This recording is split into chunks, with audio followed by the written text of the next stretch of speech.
नमस्कार, मेरा नाम मोहित पूनम रंजन है। विश्लेषण में आज फिर आपका स्वागत कर रहा हूं और आज उन खबरों को आपके सामने लेकर आया हूं जिन्हें आपके सामने ठीक ढंग से पेश नहीं किया गया इतिहास में। वर्तमान में हम आपके सामने उन्हीं खबरों का सच विश्लेषण के साथ रखेंगे। खबर जिनसे आपका सरोकार है, जिनके बारे में जानना बहुत जरूरी है। खबर जो असत्य से परे है, सत्य पर आधारित है और खबर आपके लिए है। आज विश्लेषण में हम कांग्रेस की उन 10 गलतियों को गिनेंगे, समझेंगे और पढ़ेंगे या सुनेंगे जिसके कारण आज देश भुगत रहा है। उन गलतियों के कारण आज देश परेशान है। उन गलतियों को समझेंगे और फिर निर्णय आप लेंगे कि क्या कांग्रेस ने सही किया या क्या कांग्रेस की जो भारत विरोधी गतिविधियां थीं वो सही थीं, जिन्हें आज तक हम और आप नहीं समझ पाए थे। लेकिन आज इस वीडियो के माध्यम से आपको और मुझे, मैं खुद भी समझकर आपको समझा रहा हूं और आप भी समझेंगे। आप सबको इतना तो मालूम होगा कि देश की आज़ादी से पहले जब इंडियन नेशनल कांग्रेस का चुनाव हुआ तो उसमें 2 लोगों ने चुनाव लड़ा था।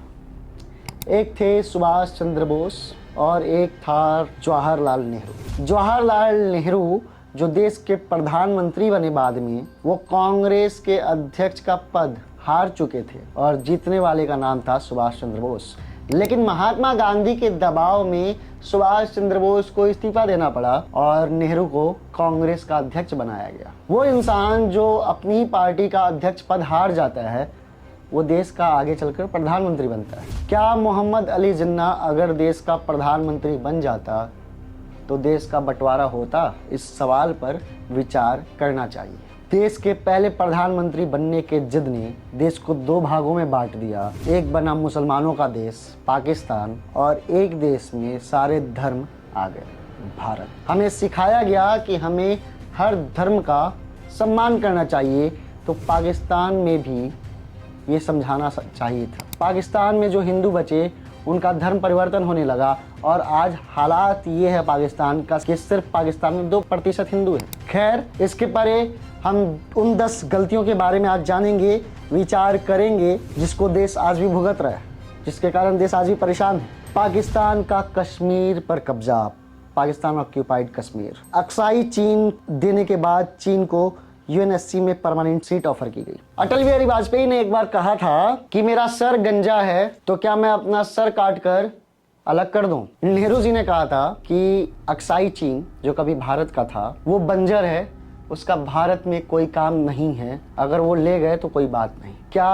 अगर देश की मिट्टी बंजर हो तो हम उसको दुत्कार देंगे? क्या देश की मिट्टी को अगर हम अपनी माँ मानते हैं तो वो किसी और को सौंप देंगे? अक्साई चीन देने के बाद यूएनएससी में चीन को परमानेंट सीट ऑफर करने की क्या जरूरत थी?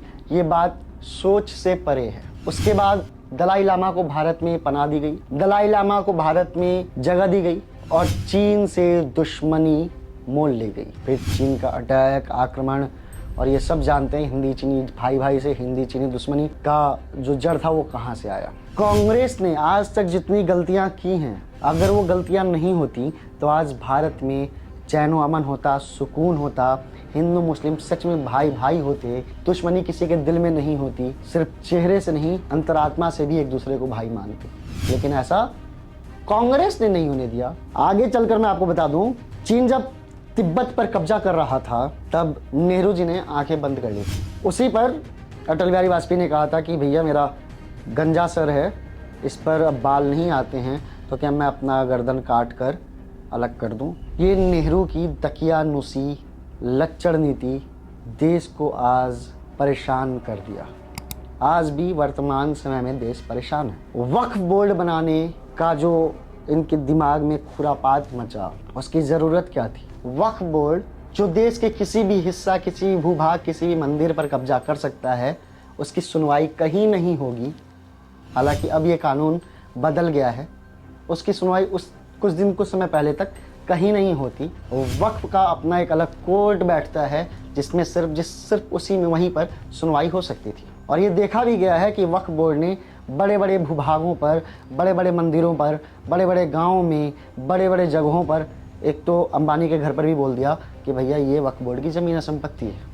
ये वक्फ बोर्ड है जिसे बनाने वाले, जिसके संस्थापक नेहरू थे, जवाहरलाल नेहरू, पूर्व प्रधानमंत्री, जिन्हें देश चाचा नेहरू के नाम से जानता है। चलिए एक सवाल पूछ लेते हैं हम आपसे कि देश में पहली बार हनी ट्रैप किसके साथ हुआ था? ऐसा कहा जाता है कि लॉर्ड माउंटबेटन की जो पत्नी थी उनका संबंध जवाहरलाल नेहरू से था। एडविना बेटन नाम था और उसको देश का पहला हनी ट्रैप कहा जा सकता है।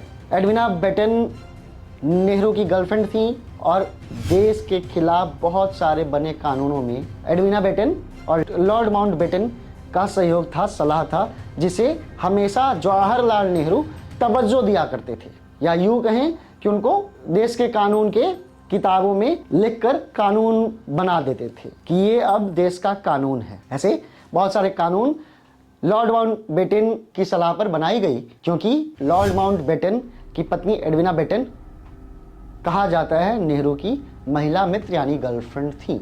देश को बर्बाद करने में ऐसे ही गांधी परिवार नहीं शामिल रहा। अनेकों लिखे गए, साबित किए गए जो शब्द हैं, जो सेंटेंस हैं, जो वाक्य हैं, उसमें से कुछ जो कानून बन गए, उन कानूनों को मैं पढ़कर सुना रहा हूँ।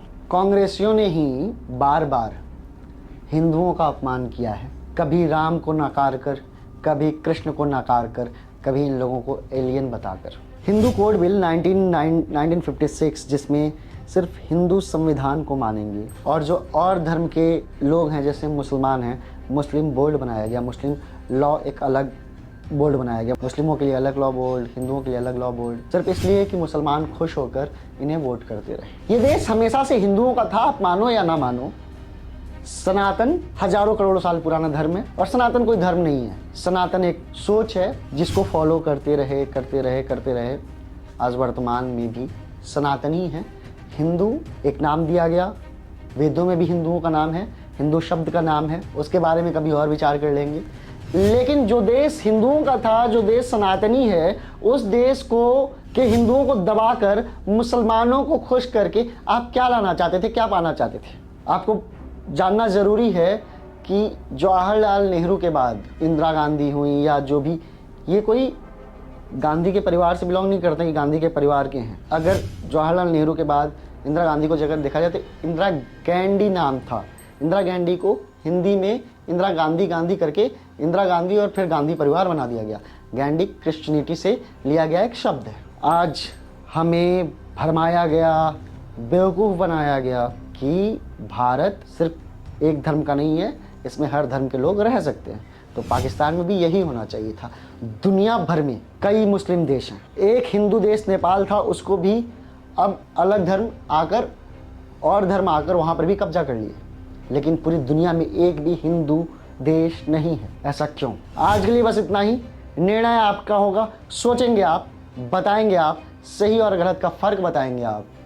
हम फिर मिलेंगे एक नए एपिसोड में एक नए विश्लेषण के साथ। जय हिंद, जय भारत।